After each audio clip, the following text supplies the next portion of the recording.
और जिन विषम परिस्थितियों में हमारे देश को आज़ादी मिली, ये हम लोगों से छिपी हुई नहीं है। आज का दिन अपने देश पर कुर्बान होने वाले शहीदों को याद करने का दिन है, और इसीलिए कहा जाता है बच्चों कि शहीदों की चिताओं पर लगेंगे हर बरस मेले, वतन पे मिटने वालों का यही बाकी दिशा होगा। वाह वाह। आज का दिन ऐसा है बच्चों कि आज अपने देश के लिए कुर्बान होने वाले देशभक्तों को हम लोग याद करते हैं। उन दिनों को आप जरा याद करके देखिए, जब हमारा देश गुलाम होगा, हम अपने देश में शोषित होंगे, हम अपने देश में हमको कोई भी काम करने का अधिकार नहीं मिल रहा होगा, हमारे बच्चों को पढ़ाई करने का अधिकार नहीं मिल रहा होगा, हमारे खेत में हमको खेती करने का अधिकार नहीं मिल रहा होगा। देश तो हमारा था, लेकिन उस पर वर्चस्व अंग्रेजों का था और अन्य देश के लोगों का था।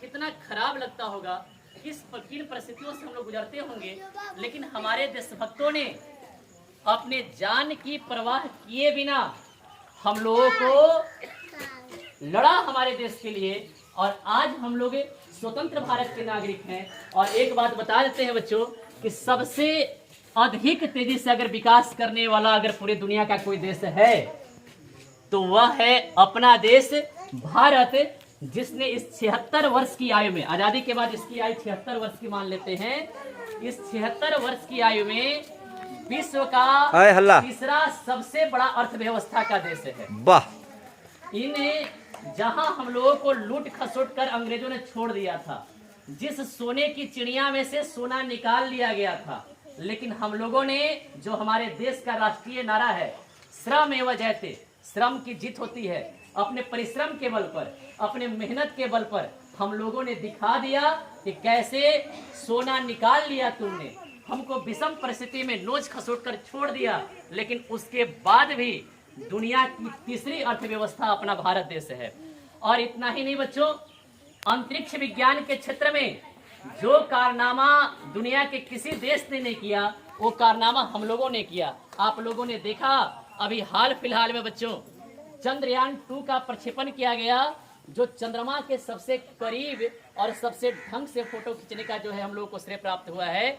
हम लोग अंतरिक्ष विज्ञान के क्षेत्र में, चाहे शुक्रयान हो हमारा, चाहे मंगलयान हो, चाहे चंद्रयान हो, सब में अपार सफलता हम लोग को मिली है। और इन सफलताओं को देखते हुए रूस, अमेरिका और जितने भी जो दुनिया के विकसित देश हैं, दांतों तले उंगली दबाए हुए हैं, कहीं भारत हम सबसे आगे ना निकल जाए। बच्चों और एक बात कहेंगे आप लोगों से कि आप लोग देश के भविष्य हैं। हम लोगों का अब कर्तव्य बनता है कि अब उन गुलामी के एक एक चिन्ह को अपने देश से मिटा देना और अपने देश को इतना आगे ले जाना, इतना आगे ले जाना कि दुनिया के हर देश सपने में भी हमारा मुकाबला करने की ना सोचे। और अंत में बच्चों यही बोलेंगे, आजादी की कभी शाम ना होने देंगे, आजादी की कभी शाम होने देंगे।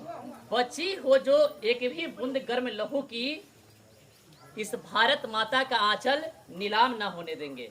और हम भारतवासी ऐसे हैं कि हमारा सर बस इन्हीं के आगे झुके, ऐसा हम लोग को अपने आप को तैयार करना है। और हम तो कहते हैं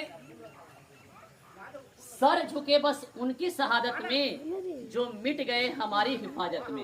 हमारा सर दुनिया में किसी के सामने ना झुके, बस उनके लिए केवल हमारा सर झुकना चाहिए, जो हमारी हिफाजत करते करते हमारे देश के लिए कुर्बान हो गए। और आई बिलीव दैट बच्चों, I believe that no matter how short our lives are, it should be great. Ask not what has your country done for you, ask what have you done for your country.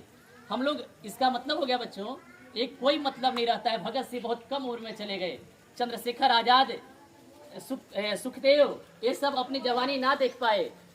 आज जिस जवानी में लोग motorcycle से घूमते हैं और तरह तरह का मोबाइल चलाते हैं और रील्स बनाते हैं, इन खूबसूरत पलों को इन्होंने नहीं देखा। लेकिन यह मतलब नहीं रखता है कि आप कितने लंबे समय तक जीवित रहते हैं। आप जितने समय तक जीवित रहे, जो भी आपका अल्पायु हो। स्वामी विवेकानंद ने बहुत कम उम्र के जीवन में दुनिया को यह दिखला दिया कि भारत से ज्ञानी दुनिया में कोई देश आज भी नहीं है। आज भी यहाँ जो है, अगर विश्व गुरु है तो विश्व धर्म सम्मेलन जो हुआ था शिकागो में, आप लोग को याद होगा 1893 ईस्वी में शिकागो के धर्म सम्मेलन में ऐसा सुनने पर बोला कि पूरी दुनिया जो है वास्तव में शून्य में चली गई। वाह। पता ही नहीं चला कि भाई एक शून्य जैसे विषय पर भी कोई व्यक्ति भारत का आएगा, सन्यासी टाइप पगड़ी वाला, ग्योरियाधारी, और वह ऐसा भाषण देगा कि पूरी दुनिया के सामने उसके भाषण का कोई जवाब नहीं होगा। क्योंकि जो भी आते थे सब कोई क्या बोलते थे, लेडीज एंड जेंटलमैन। लेकिन पहला अपने विवेकानंद थे उस शिकागो सम्मेलन में, जिन्होंने बोला था कि brothers and sisters of America, मतलब भाइयों और बहनों से संबोधित किया था। और जब इस पहले ही वाक्य में इतनी तालियां बजी थी और जो लोग उठकर जाने वाले थे वो सारे लोग एकत्रित हो गए, और उस समय भारत जो है फिर से विश्व गुरु हमारा बन गया। तो इन लोग अल्पायु में होने के बाद भी आज अमृत को प्राप्त कर रखे हैं। आज भगत सिंह बहुत कम उम्र में चले गए, सुखदेव राजगुरु बहुत कम उम्र में चले गए, लेकिन आज भी हम ऐसे दिन में इनको याद करते हैं बच्चों।